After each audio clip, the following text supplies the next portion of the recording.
Welcome everyone to our Lunch and Learn today, Best Practices in Medical Device Software and Firmware Design. My name is Renee Miller. I am the Program Manager at the Oregon Bioscience Incubator, and we really appreciate you all being here today for this Lunch and Learn. So as a housekeeping item, if you would please put your microphones on mute, that would be helpful. And we can just go ahead and get started today. Our program is sponsored and presented by Simplexity. We have two speakers today. The first one is Katie Elliott. She's an expert firmware engineer at Simplexity Product Development. She holds a bachelor's and master's degree in electrical engineering from the University of Washington and is a US patent holder with over 20 years of product and embedded systems development experience. Her expertise includes embedded software, digital signal processing, real-time systems, wearable devices, and developing firmware for medical devices. And our other speaker from Simplexity is Dorota Shortell. She's the CEO and Simplexity is an engineering design firm specializing in the design of hardware such as wearables, medical devices, connected consumer products, diagnostic instruments, and commercial equipment. Dorota has a bachelor's in mechanical engineering from Loyola Marymount University and a master's degree in mechanical engineering from Stanford. She is a US patent holder and has over 20 years of new product development experience. Her career has progressed from engineer to project manager and director until she took over as CEO of Simplexity in 2010. She has also been recognized by the Portland Business Journal as a 40 under 40 winner and executive to watch. So with that, I am going to turn it over to our speakers. I believe Katie is up first. If you are ready, please go right on ahead and take it away. Okay, just to add on to that a little bit. So I'm Katie, and I've been working specifically in product development consulting for the past 10 years. And during the past couple of years, I've been a big part of the initiative at Simplexity to implement a quality management system and get our ISO 13485 certification. So that's why I'm here to talk about software process. All right, and I'm Dorota. Thanks for the introduction, Renee. And so I'm here to help with the presentation. Katie's going to dive into most of the details and the nitty-gritty behind software firmware. She's the firmware engineer and the quality lead. But in terms of overall process at Simplexity, or overall process in any medical device product firm or product development firm, I can answer those questions. And so in terms of the agenda of what we're going to cover today, the first section, we're going to talk about the motivation or the why. Why are we talking about software process? Why is it important? How does it affect things? And in implementing best practices, the process really is a very important piece of it in order to get a quality product at the end of it. We'll talk about the overall phase-based device and software development processes.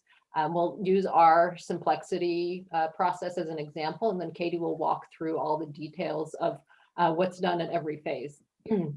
After that, we do have a couple case studies because people are always interested in what are the products that this could be applied to. So we have a couple case study slides, and then we'll summarize the best practices. And then hopefully at the end, we've got some time for Q&A. So if you've got questions and answers, you can either put them into the chat as we talk. So if there are things that are clarifications on some of the things we're covering, feel free to put those in the chat as we go along. I'll be monitoring those since Katie will be presenting most of the content. And then if it's other general type questions and not specifically with the content or about products you're developing or something like that, we'd be happy to take those at the end. We should have time for that. Okay. So for me, one of the most powerful motivators for following a good software design process are examples where software has failed. And one really big example is in 2013, Toyota faced a lawsuit for their unintended acceleration problem, which is where the cars wouldn't stop accelerating and several people were killed because of this.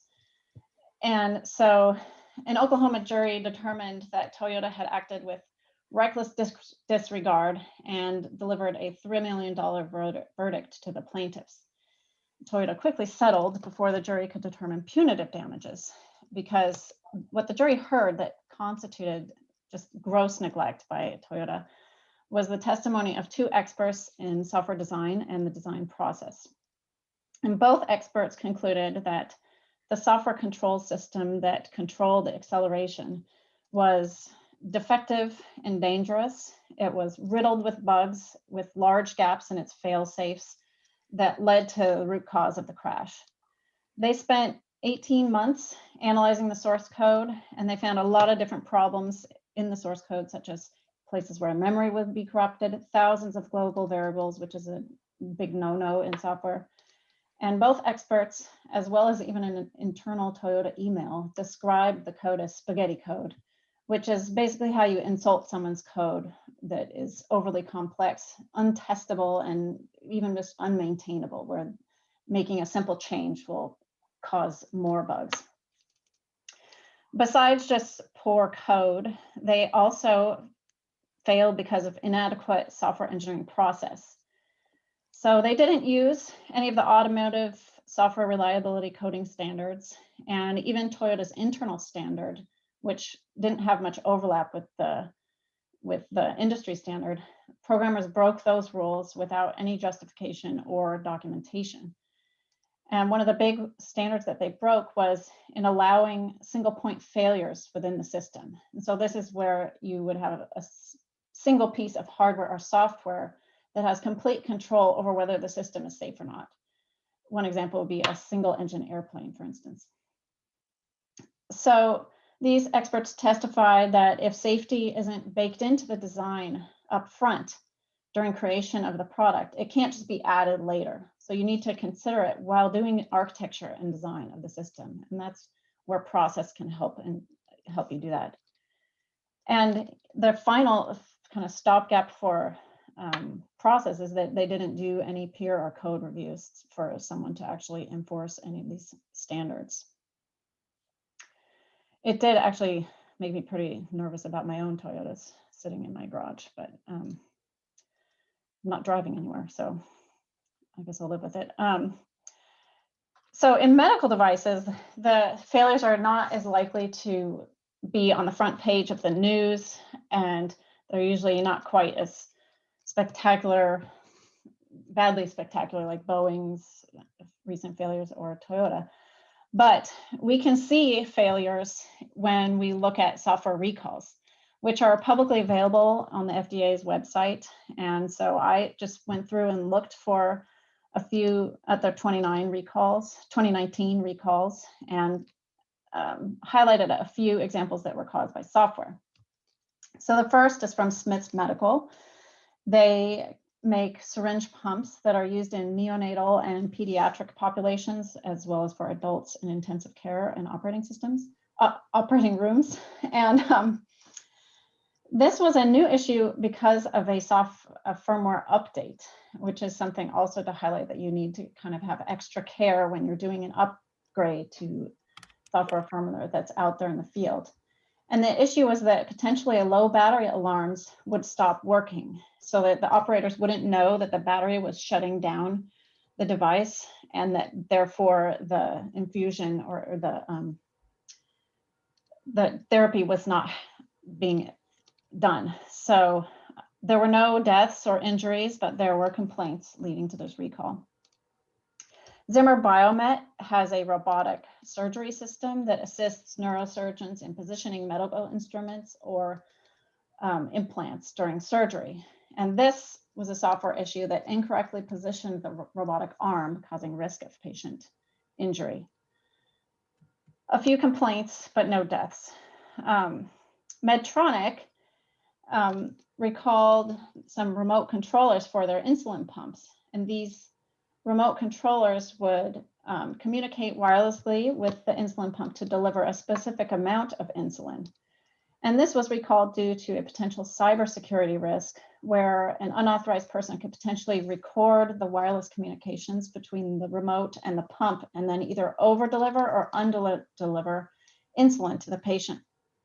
Even though there were no reports of patient harm, it does highlight that even in embedded systems, which are things like fitness trackers or insulin pumps, we really need to start thinking more about cybersecurity risk, especially if there's wireless communication.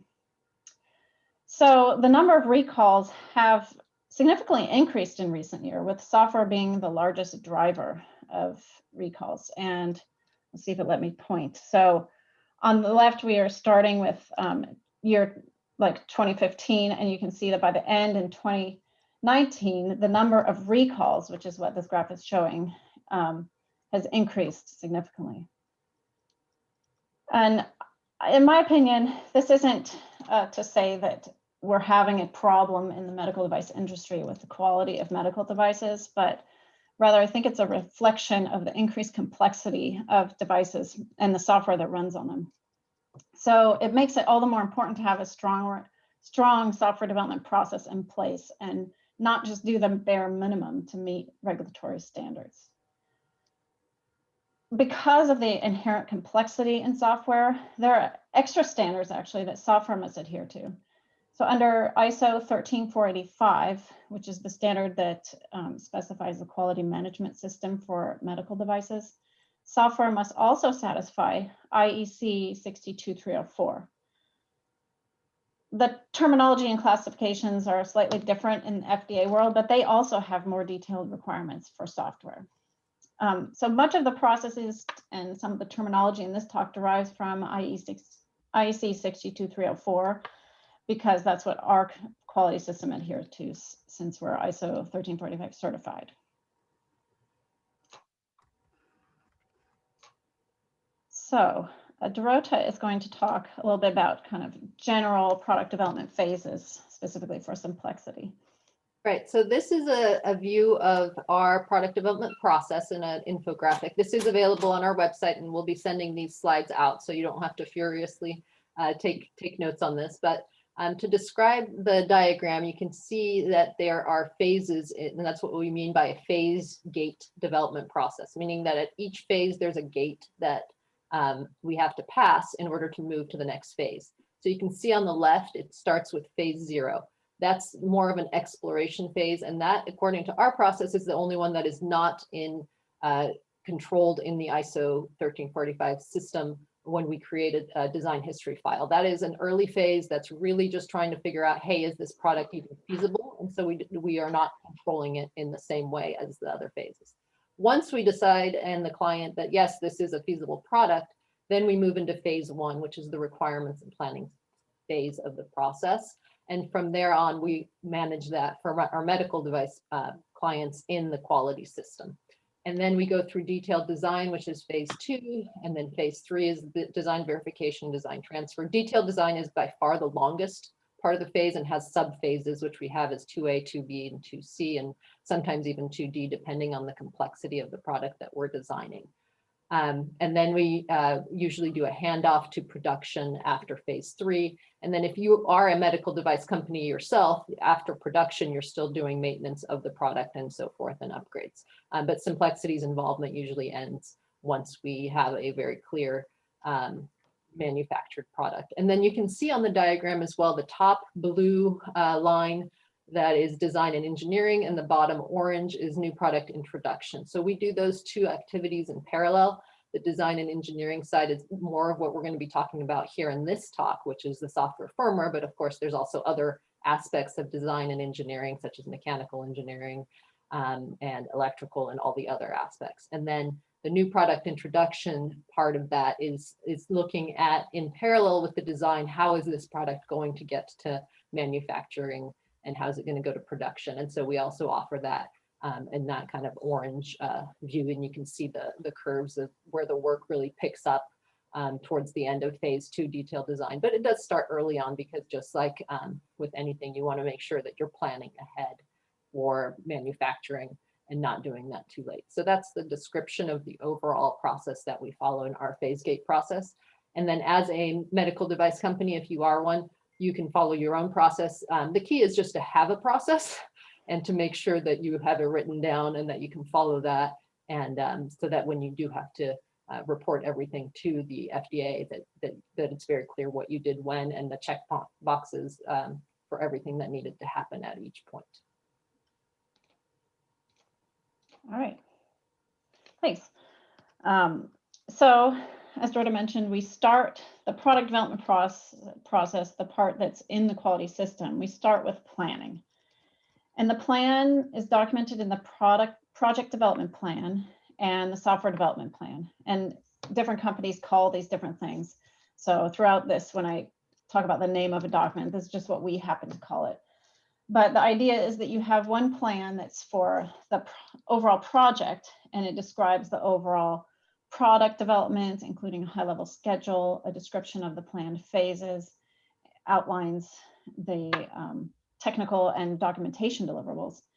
And then you would also have a software development plan that outlines those specifics for software.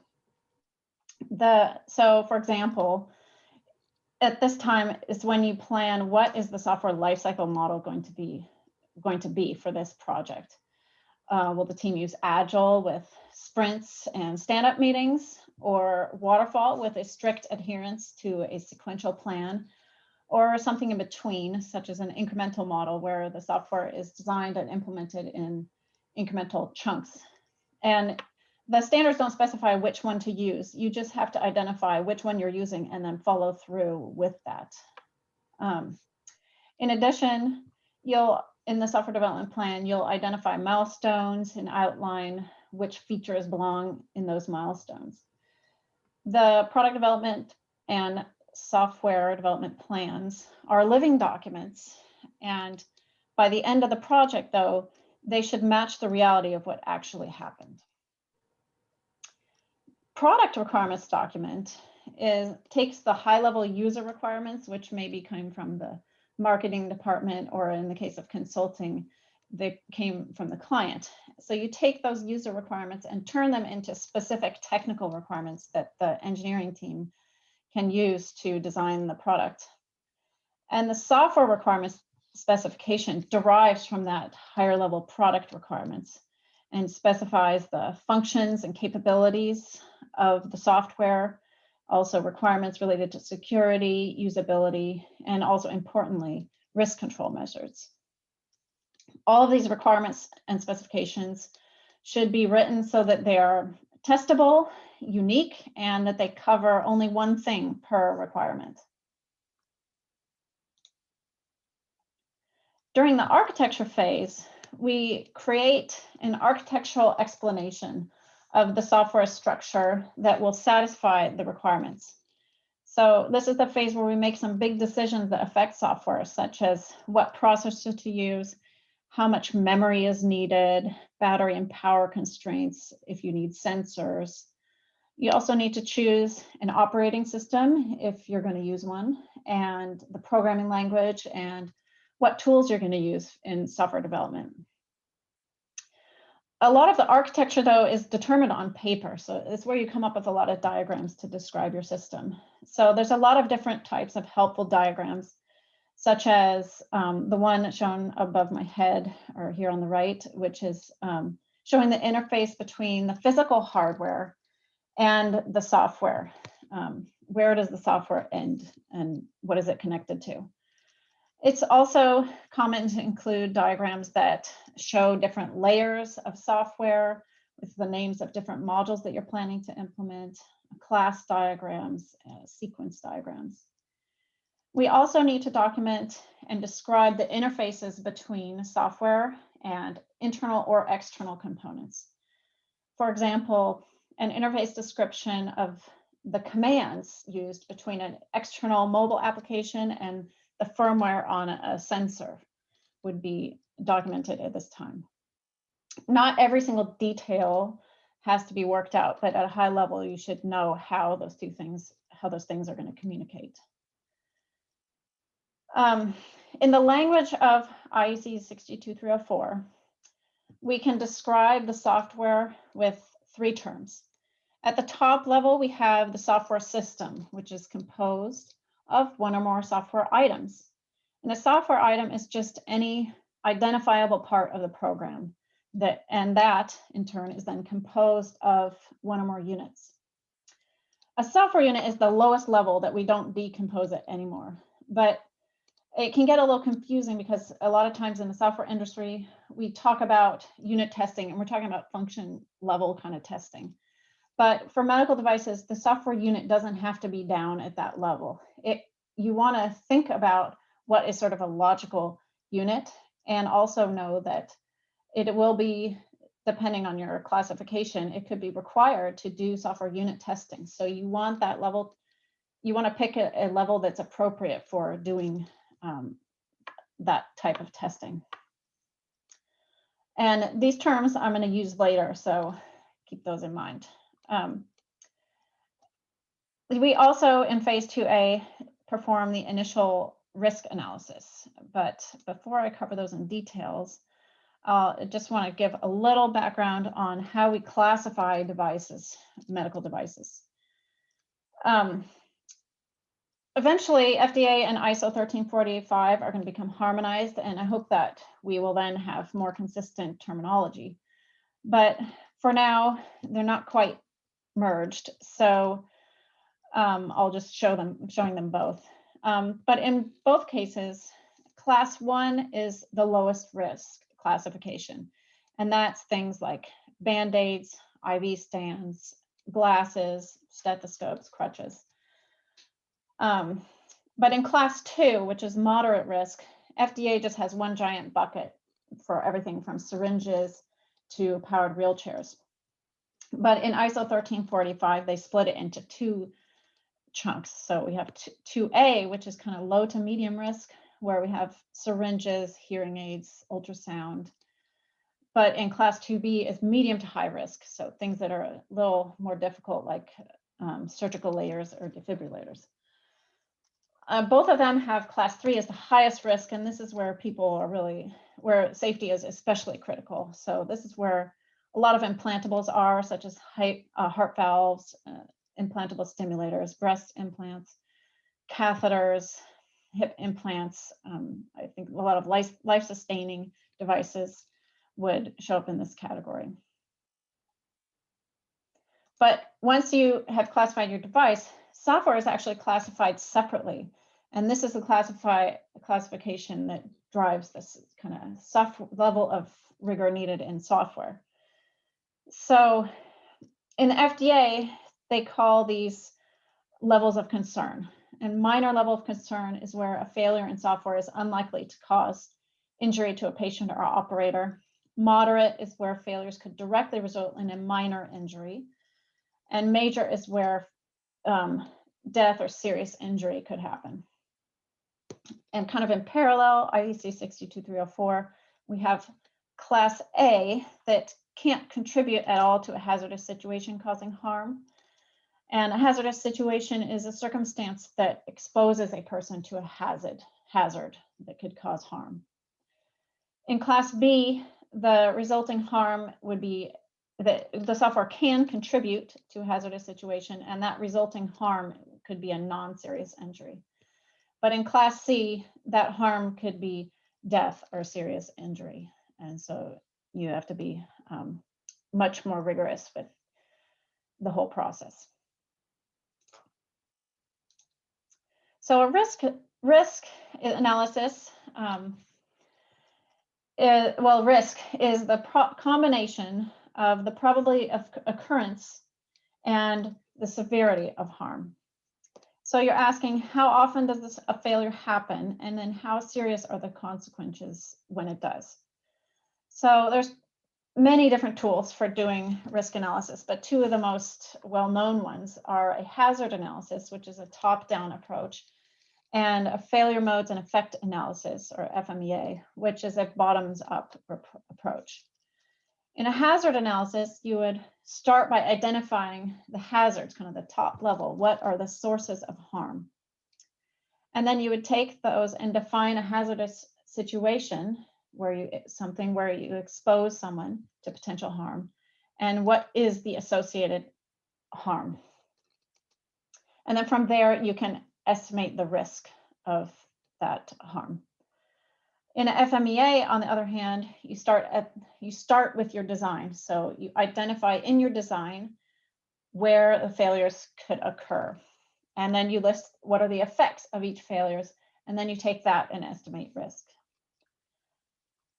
One thing to note is that a hazard analysis is required by the regulations,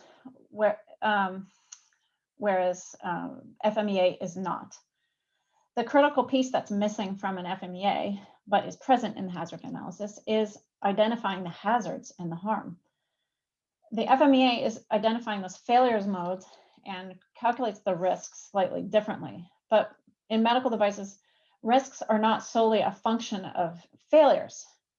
For example, an FMEA can't find missing things in your design because you've started already with the design. So FMEA is better as a reliability tool than as a purely risk management tool. However, it is a useful tool and can be very effective when used together with a hazard analysis. So a risk level table which I have an example shown here, combines the probability of occurrence of harm with the severity harm to estimate the level of risk. So this table will be customized for our particular products, but they would look pretty similar. And so in red, with the R3, we have unacceptable risk, and further action is required to eliminate and continue to lower the risk as far as possible. And yellow also requires further action. It's unacceptable, but residual risks that still remain in this region, in that case, you would do a risk-benefit analysis without considering economics and conduct that for each risk to show that the benefits outweigh the risk. The R1 boxes in green are acceptable risk and no further action is needed.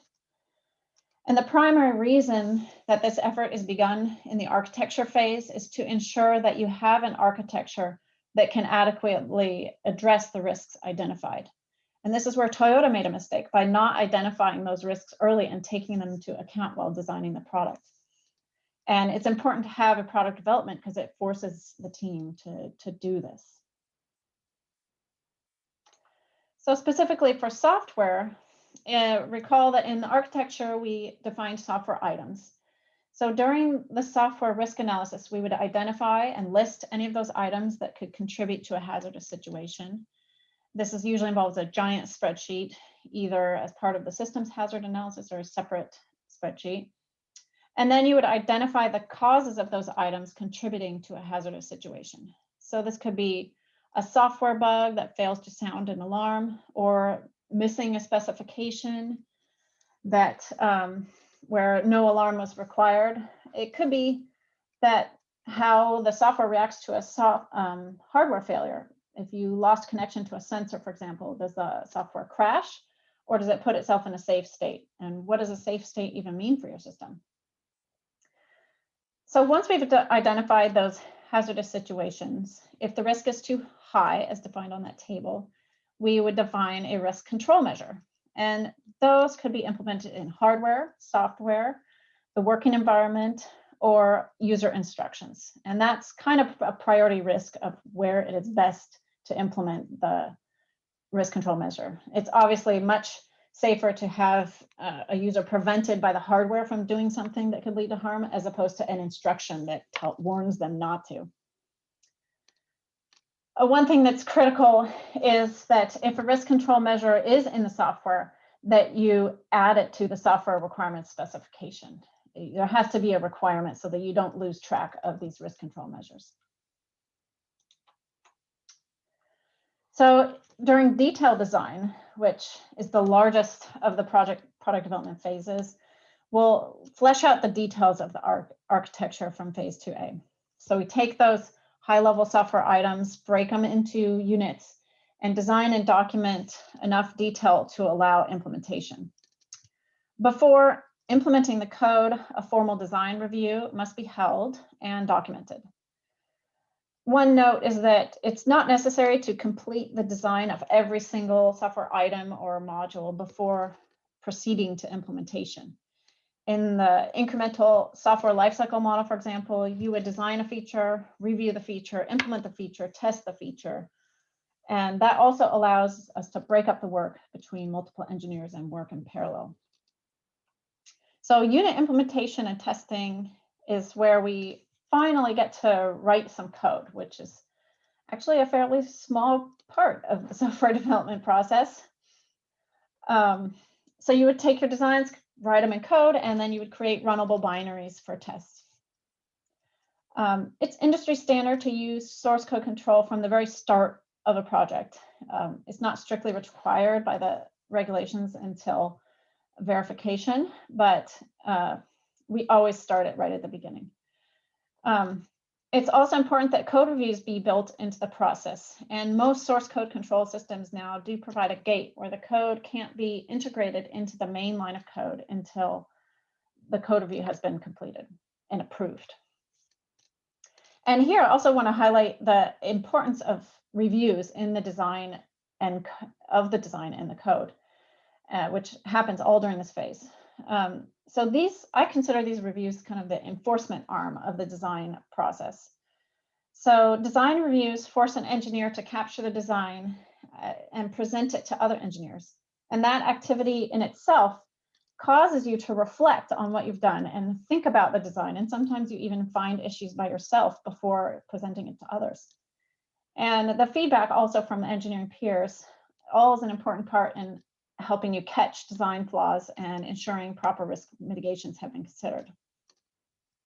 At the time you're doing it, it can feel really cumbersome. You're usually up against some deadline. You have to give the reviewers, a few days to review it, and you're supposed to be done.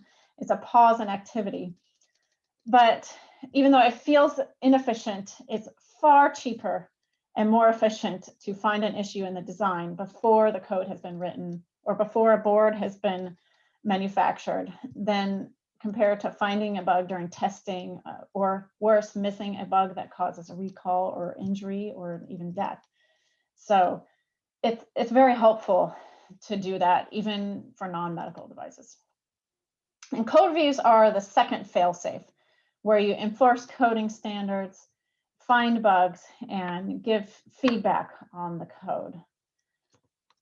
And this also ties back to Toyota's software failures. The fact that the code didn't follow Toyota's own coding standards, which usually do help improve bugs. These coding standards are important. That could have been caught and fixed during the code review process, and it would have reduced the likelihood of defects.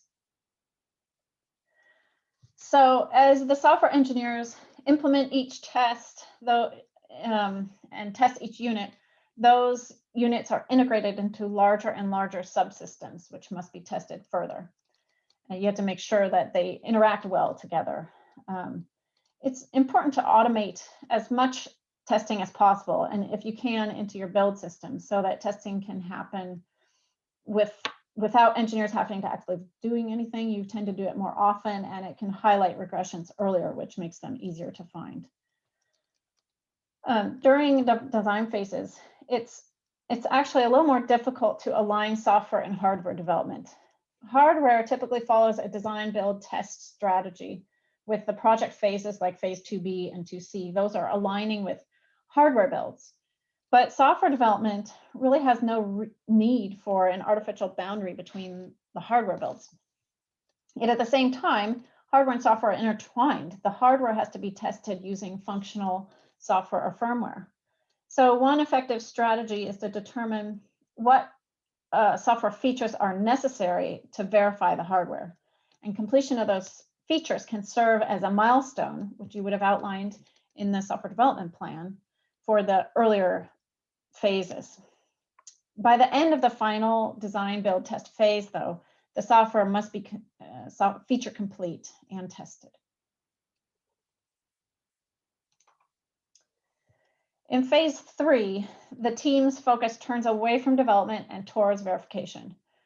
The software system verification test protocols would have been released at the end of phase 2, typically written by the quality engineer with input from the software engineers, or possibly even more collaboratively. And the team will execute dry runs and fix final issues with the software or the protocols themselves.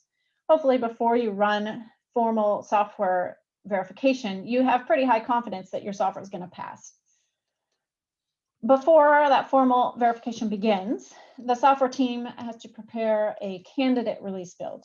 This will include release notes with a list of known issues, a list of what features are included and any bugs that have been fixed in this version compared to the previous version, if there was one.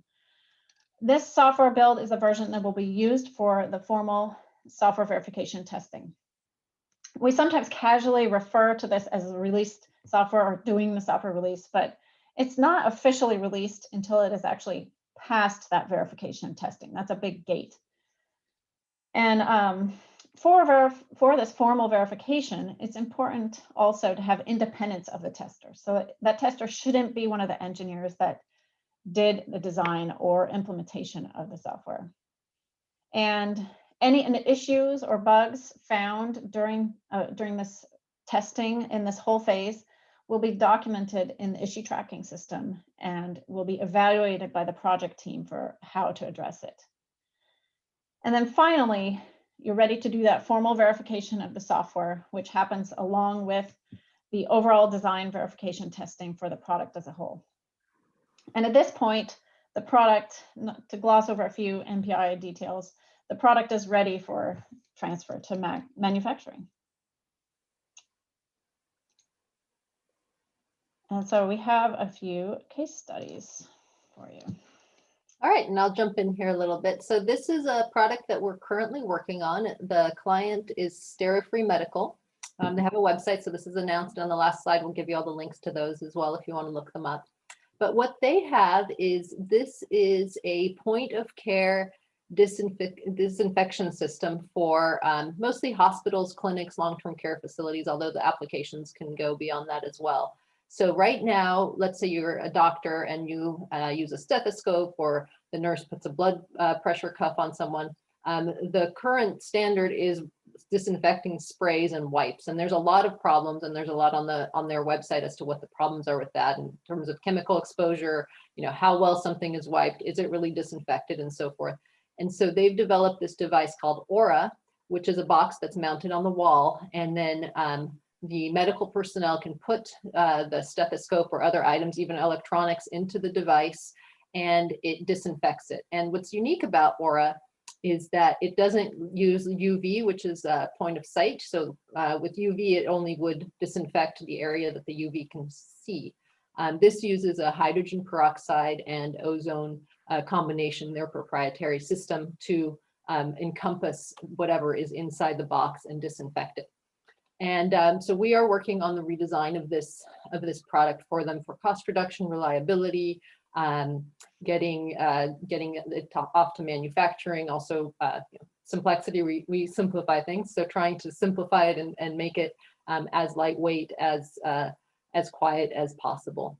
And what's interesting about this one is this is actually going to be registered with the EPA, not the FDA, based on the requirements for this product, but we are still following the same best practices and product development standards that we would be if it were FDA instead of EPA.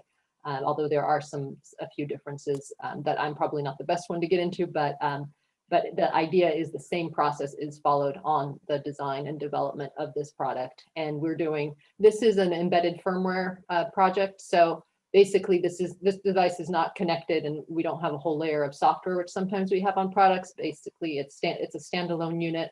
And so the firmware development on this is looking at, how all the different aspects are controlled, monitoring door switches and sensors, looking at the screen, what's displayed to the user, looking at how much hydrogen peroxide is left in the unit and having indicators and so forth.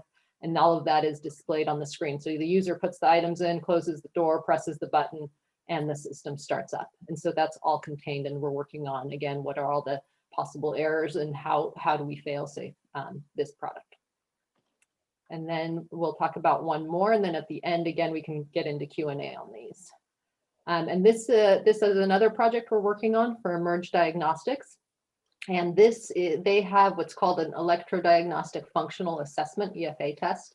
And like, for example, one of the applications is, let's say, long haul truck drivers. Sometimes they unfortunately are in accidents and have to go through physical therapy to get back to the range of motion. And what this product allows people to do is, when the company hires the driver, they can put the sensors on the soft tissue to evaluate what their kind of baseline range of motion is and strength and so forth. so that when they go through the process of healing and recovery, they can go to their own baseline versus just a random or some sort of an arbitrary baseline. And so we're working on the development, and Katie is the lead engineer on this project, so maybe she can jump in and talk about other work that we're doing in helping this client. Yeah, this one is kind of near and dear to my heart. So Simplexity's role has been on the sensor side with the sensors in the charger, and in this picture you can see kind of the older version. So we're working on a refresh, a newer version.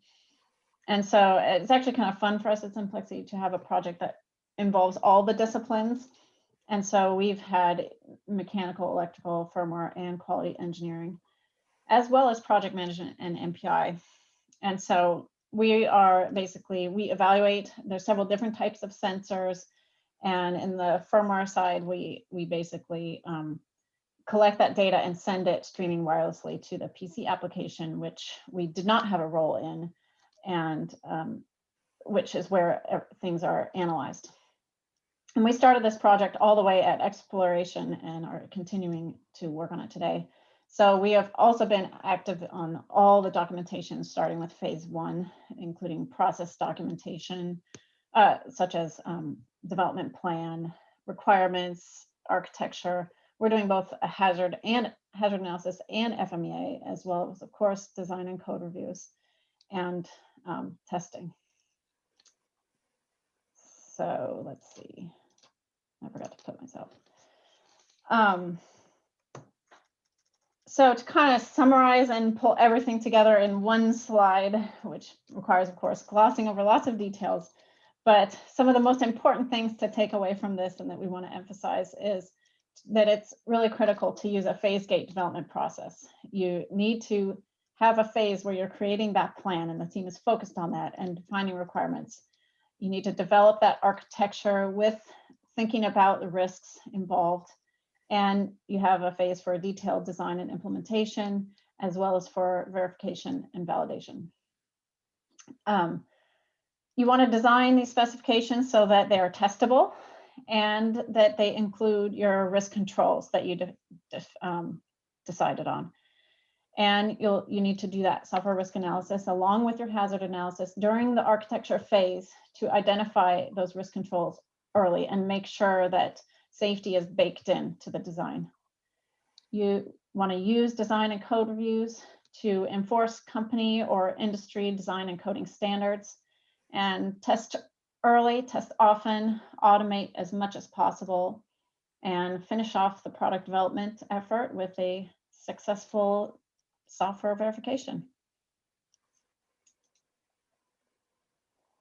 So I think at this point we are ready to turn it over for questions and have a discussion. And here's some resources, links to the 2 companies we mentioned, as well as some articles used in the data that we presented as well. And we'll be sending this. I think Renee will send this afterward. So yeah, so feel free to unmute yourself. It's probably easiest in terms of asking a question, or if for some reason that's harder for you, you can also put anything in the chat. Well, thank you so much, Dorota and Katie. You did an excellent job on this presentation, and it was chock full of really good information. Anyone attending, if you have a question, go ahead and open up your microphone and just ask your question. We will be sending out a copy of the slides tomorrow, along with the recording of the presentation today.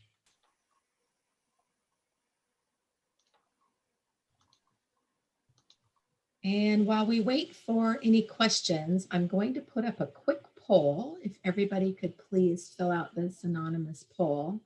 It is just to get feedback for the OBI, for our programs in general, and this one specifically. So we appreciate you filling this out, and we'll leave that up on the screen for a couple of minutes. And again, if anybody has any questions for the speakers, just go ahead and unmute yourself.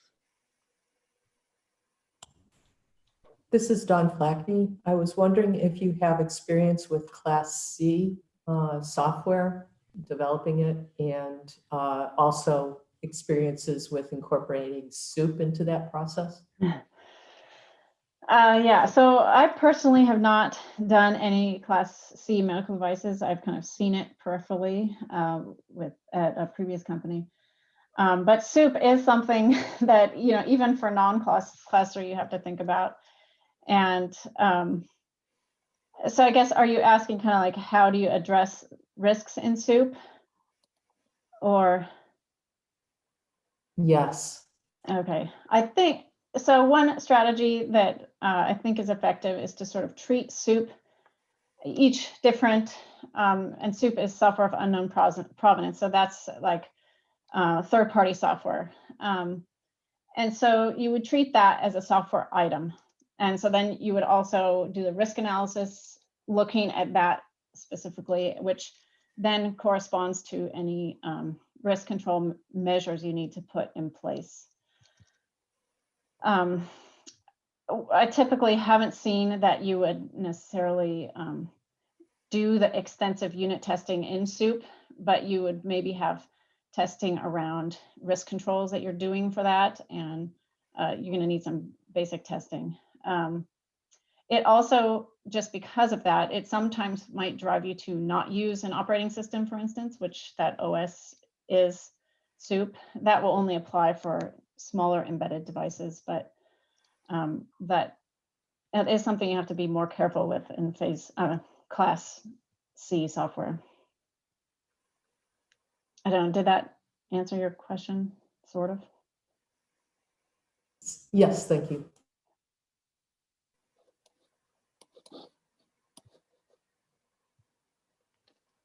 It looks like there's a question in the chat from Gordon.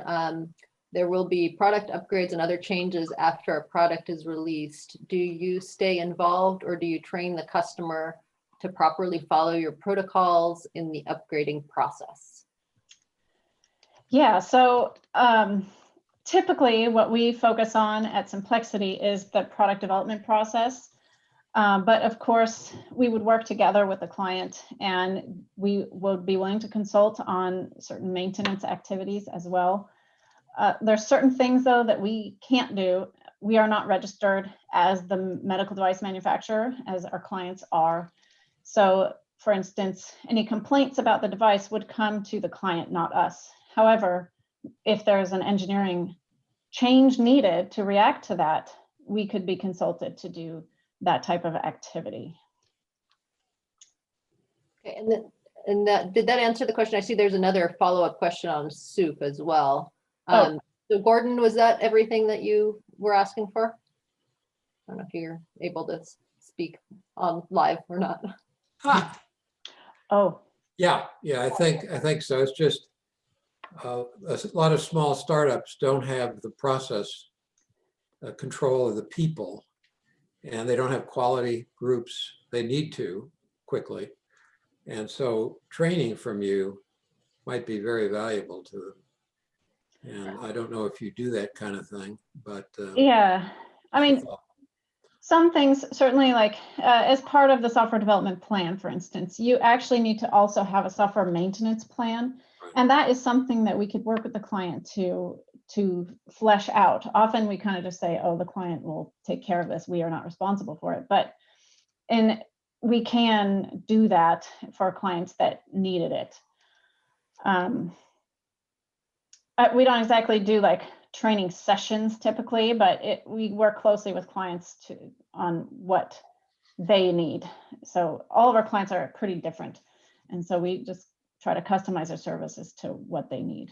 Right, and typically if they're working with us on the development side, they're learning by going through the engineering part, that by the time the product's released, they've at least gotten a lot more up to speed and trained on how to, work within a quality system. Then we can help them out. Right. that's great. I appreciate it. I've run several software companies, and the quality issue and release issues were always major. And we hired some great people to handle that. And that was our first hires in our software companies. Right. Quality people and Yep. the architects. Yeah, it helps. So thank you. It's a great process.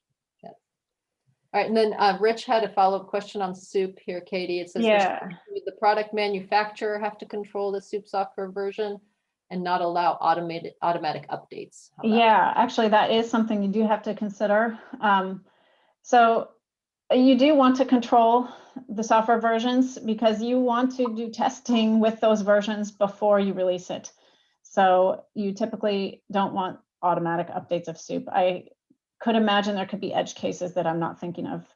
But not only do you need to control it, but you need to monitor it to ensure that you stay up to date. So if there's a new release, you have to decide and document that you have chosen or not chosen to incorporate that release into your system. So that it would also be part of the software maintenance process. Okay. And then we have another question that goes back to the risk chart. And I don't know, Katie, maybe you can flip back to that even. Yes, so it says with reference to the risk table, can you expand how you determine the probability of occurrence for software faults? And actually risk or the probability of occurrence for software is kind of interesting because a lot of times what you do is, I think you put it that as 100%, that it just 100% frequency. So because in software, if it can happen, it will eventually. And so you do treat it slightly differently than like a hardware type of thing. I don't know if that fully answers your question. Yeah, Randy, I don't know if you were able to unmute or if you want to follow up on that, if that answers it. I guess that's a question of, yeah, it's the difference between software and hardware faults. I guess my follow-up to you, Katie, would be then how do you do it for hardware? If for software, you just say, okay, it's likely to happen, so we put it at 100% as a safety. What would you do on hardware where it's not going to be a? Yeah, I think you would you would have to do some analysis perhaps to determine that, and it would be pretty specific to your design to decide that frequency. And it's actually, I think it's a little bit of an art. It's not always that easy to do. So that's something you have to be careful of. Right. Okay. It looked like, yeah, they both said thanks. So I think that answers those questions.